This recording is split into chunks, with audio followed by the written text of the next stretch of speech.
আসছে, এটা আমার মুখের কথা না, এটা জরিপের কথা।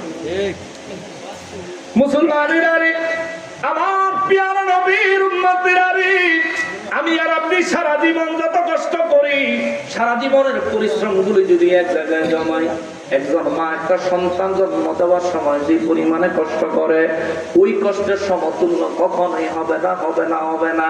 এই জন্য বাবারে, একজন মা মৃত্যুর চাইতেও বেশি কষ্ট, তার 47 ইউনিট কেউ যদি কষ্ট পায়, কষ্টের একটা মাত্রা বিজ্ঞানীরা নির্ধারণ করেছেন ইউনিট।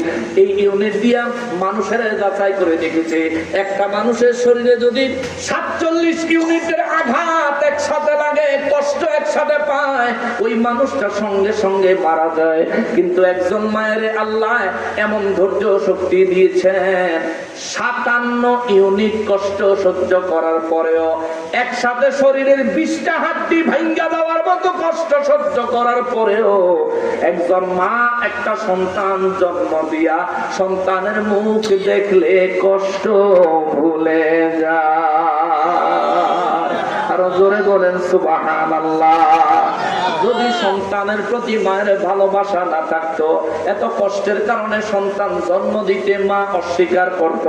যদি স্বামীর প্রতি স্ত্রীর ভালোবাসার টান না থাকতো, স্ত্রী স্বামীর শরীর থেকে, স্বামীর ঔরস থেকে সন্তান নিজের গর্ভে ধারণ করতে অস্বীকার করত।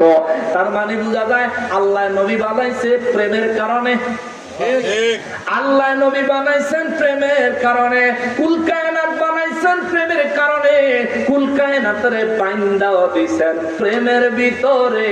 কথা বলেন ঠিক কিনা? এই জন্য ব্রাহ্মণবাড়িয়ার মানুষ সুন্দর একটা গজল পায় রে, প্রেমের টুরি বান্দরে মদি